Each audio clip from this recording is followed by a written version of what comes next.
माननीय सम्राट चौधरी जी मानव संवेदनाहीन हो गए। मुरट्ठा जितना जोर से बांधे हुए हैं ना, नस दब गया है माथा का, उनका मथार नहीं काम कर रहा है। हम सम्राट चौधरी जी से पूछना चाहते हैं, क्या उनका पिताजी बीमार होंगे तो अपने पिताजी को फेंक देंगे गंगा में? हमारा नेता अगर टिकट बेचता तो मजदूर मुसहर का बेटा रामवृक्ष सदा विधायक बनता। हमारा नेता आज टिकट बेचता तो मुन्नी रजक सैनिक लोग एमएलसी बनती। नमस्कार, आप लाइव सिटीज देख रहे हैं। आपके साथ मैं हूं वसीम खान। सम्राट चौधरी ने लालू प्रसाद यादव पर सवाल उठाया। सवाल भी पैसा उगाही का, टिकट बेचने का और कई बातें सम्राट चौधरी ने कही है, जिसके बाद तमाम राजद के नेता काफ़ी गुस्से में हैं।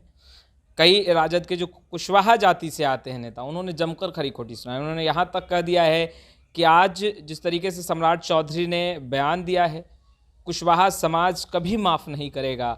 साथ ही साथ सवाल भी पूछ रहे हैं कि कुशवाहा जाति के कितने लोगों को उम्मीदवार बनाया। हमारे साथ रामवृक्ष सदा जी हैं। देखिए, राजद के कद्दावर नेता हैं, विधायक हैं और सबसे अहम बात कि बहुत ही बेबाकी से बातों को रखते हैं। लालू प्रसाद यादव के बेहद ही करीबी हैं और यूँ कहें कि लालू प्रसाद यादव के हनुमान हैं।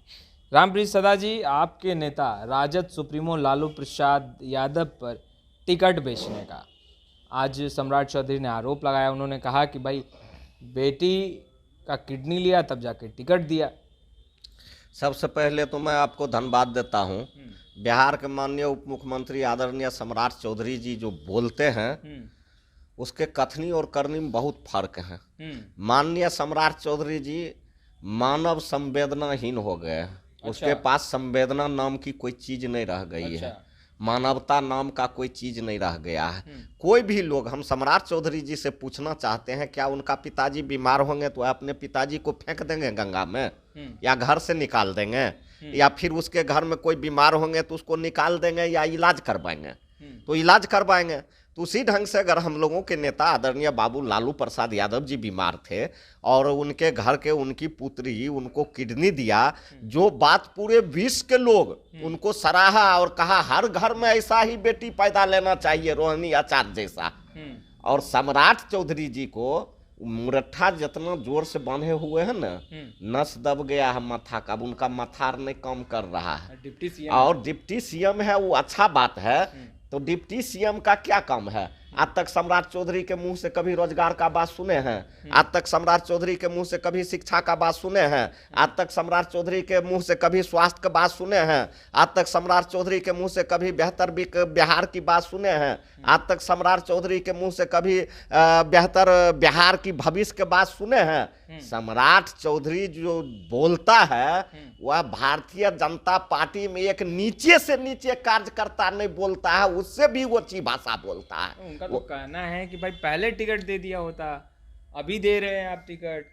नहीं तो सम्राट चौधरी जी को नहीं पता है लोकसभा अभी हो रहा है, टिकट कैसे पहले दे देता? तो शायद सम्राट चौधरी को नहीं पता है। इनको लगता है कि लोकसभा साले साल होता है। नहीं, 2019 नहीं, सम्राट चौधरी को लगता है कि लोकसभा हर साल होता है। इनको नहीं पता होगा कि लोकसभा 5 साल में होता है।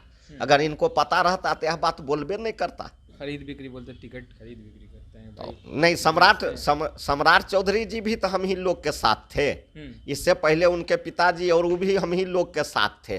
तो वही न बताएंगे, वही करते होंगे पार्टी में दलाली, दूसरे लोग से टिकट दिलाने के नाम पर, लालू जी के नाम पर पैसा लेते होंगे। वही चीज उनको याद है। हमारा नेता काहे टिकट बेचेंगे? हमारा नेता अगर टिकट बेचता तो मजदूर मुसहर का बेटा रामवृक्ष सदा विधायक बनता। हमारा नेता आज टिकट बेचता तो मुन्नी रजक सैनिक लोग एमएलसी बनती। हमारा नेता आज टिकट बेचता तो ये आपके उर्मिला ठाकुर जैसन लोग एमएलसी बनती। ऐसा लाखों लाख उदाहरण है। और यह लोग जो चाह रहा है वह होने वाला नहीं है। भारतीय जनता पार्टी के लोग छटपटा रहा है और भारतीय जनता पार्टी को लग रहा है कि अब हम लोगों के हाथ से बिहार का फिजा निकल चुका है, बिहार का फिजा बदल चुका है, महागठबंधन हम लोगों पर भारी पड़ गया है। इसीलिए वह अपने हार को देखकर बौखला गए हैं और तरह तरह के बयान देते हैं। बीजेपी के नेता कह रहे हैं कि पाप का घड़ा बढ़ गया है, इस बार जनता सबक सिखा देगी आप लोगों को। उसी इंतजार में तो बिहार के जनता है, किसका पाप के घड़ा भर गया है, किसका बॉन्ड के घड़ा भर गया है। वह तो सब जनता के बीच नजर का बात है। जो लोग कह रहे हैं कि हम जय श्री राम को लाएंगे, यही भारतीय जनता पार्टी के लोग ने बोल रहे हैं कि हम जय श्री राम के लाएंगे, और वही लोग जो से भी चंदा लाए हैं, तो ये लोग क्या कहेंगे क्या करेंगे, ये लोग का कोई मतलब है? ये लोग आज तक सच बोले हैं? इनका प्रधानमंत्री जी आज तक सच बोलते हैं कि लोग बोलेंगे? हैं? प्रधानमंत्री जी को बताइए एक भी वादा उनका, जो ये मोदी गारंटी वाला लोग जो है, एक भी गारंटी बतावे, चाहे 15 लाख रुपया की बात हो, चाहे साल में 2 करोड़ रोजगार नौकरी की बात हो, चाहे किसान की आय दोगुनी की बात हो, चाहे काला धन की बात हो, चाहे देश में बेहतर स्वास्थ्य की बात हो, चाहे बेहतर शिक्षा की बात हो, तो यह सब कभी भी जो बोला है उस पर खरा नहीं उतरा। नीरज कुमार जो कि जेडीयू के मुख्य प्रवक्ता हैं, एमएलसी हैं, उन्होंने कहा है कि लालू प्रसाद यादव अपने परिवार के सभी सदस्यों को टिकट दे रहे हैं। एक वक्त ऐसा आएगा कि लालू प्रसाद यादव के परिवार के सभी सदस्य मुख्य चेयर पर होंगे और आप लोगों को जमीन पर बैठना पड़ेगा। इसके लिए नीरज कुमार क्यों चिंता कर रहे हैं? वो अपना चिंता करें न।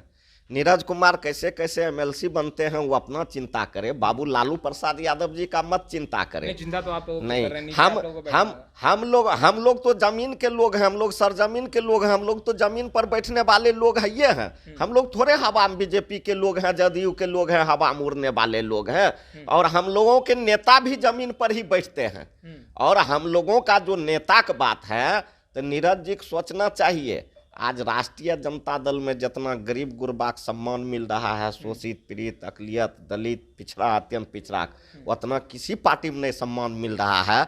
नीरज कुमार जी बहुत बड़े नेता हैं, तो पार्टी का है उसका पीछे घसकल जा रहा है, आगे बढ़ना चाहिए। 16 सीट मिल गया, आगे बढ़ना, 16 सीट मिल गया, सीट ने 16 मिल गया, एमपी क्या वो होगा ये बताइएगा बाद में। सीट तो सबको मिलता है, क्या कीजिएगा, सीट के कोई बात है? एमपी जदयू के क्या होगा वो जनता तय कर लिया है, वो देख लीजिएगा रिजल्ट के बाद। अच्छा, 2 नाम खूब चर्चा का विषय रहा, एक चिराग पासवान, दूसरा मुकेश सहनी। चिराग पासवान तो एनडीए के हो गए, स्पष्ट हो गया है रामवृक्ष सदा जी। पशुपति कुमार पारस अब एनडीए से आउट दिख रहे हैं। ऐसे में आप लोगों का स्टैंड क्या है? साथ आने वाले कल में साथ आएंगे, क्योंकि चुनाव भी है अभी, फिलहाल सीटों का जो बंटवारा है वो फिलहाल साफ नहीं हो पाया है, तो क्या ये 2 चेहरे भी जुड़ेंगे महागठबंधन में, या फिर? हम लोग जितना भी दल के लोग हैं, विधायक हैं, सारे लोग बैठक में हम लोग राष्ट्रीय अध्यक्ष जी को अधिकृत कर दिए। आदरणीय नेता बाबू लालू प्रसाद यादव जी और आदरणीय नेता बाबू तेजस्वी यादव जी का जो निर्देश और जो निर्णय होगा उसका हम लोग पालन करेंगे। हम लोग की दिली इच्छा तो होगी ना विधायक जी की, मतलब साथ इन लोगों को लाना चाहिए। देखिए पिछला चुनाव अगर देखे तो पिछले चुनाव में कई चेहरे आप लोग के साथ थे जो इस वक्त वर्तमान में महागठबंधन के साथ नहीं है, वो तो आप भी जानते हैं। नहीं, वो अच्छी बात है, साथ आना चाहिए, तो उन लोगों को भी प्रयास करना चाहिए इसके लिए कि हम लोग भी एक साथ मिल कर लड़ें, सामाजिक न्याय को आगे बढ़ावें।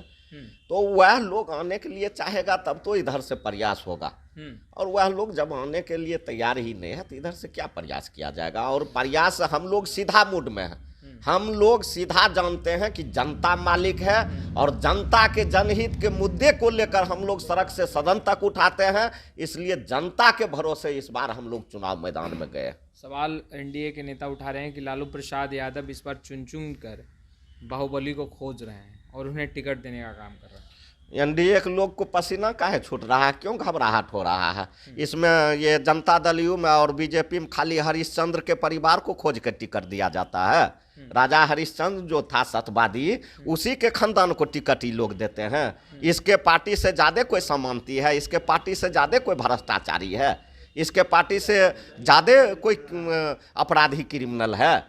तो ये लोग, अब इन लोगों का जहाँ जहाँ हम लोगों का नेता आदरणीय बाबू लालू प्रसाद यादव जी टिकट फाइनल कर दिए हैं, इन लोगों का घबराहट हो रहा है। वह सीट इन लोगों के हाथ से निकलते हुए यह लोग देख रहे हैं कि यह सीट हम हार रहे हैं, जिसके चलते घबरा के छटपटा के अनाप से अनाप बयान देते हैं। जीत के लिए आप लोग इस बार 40 पार 40 पार। नहीं लग रहा है कि जज्बात में आप बोल रहे हैं? जज्बात में नहीं, ओरिजिनल बोल रहे हैं। आप चल जाइए, क्षेत्र जाइए, माइक लेकर। आपको आप कह रहे हैं चिराग जी भी हार जाएंगे?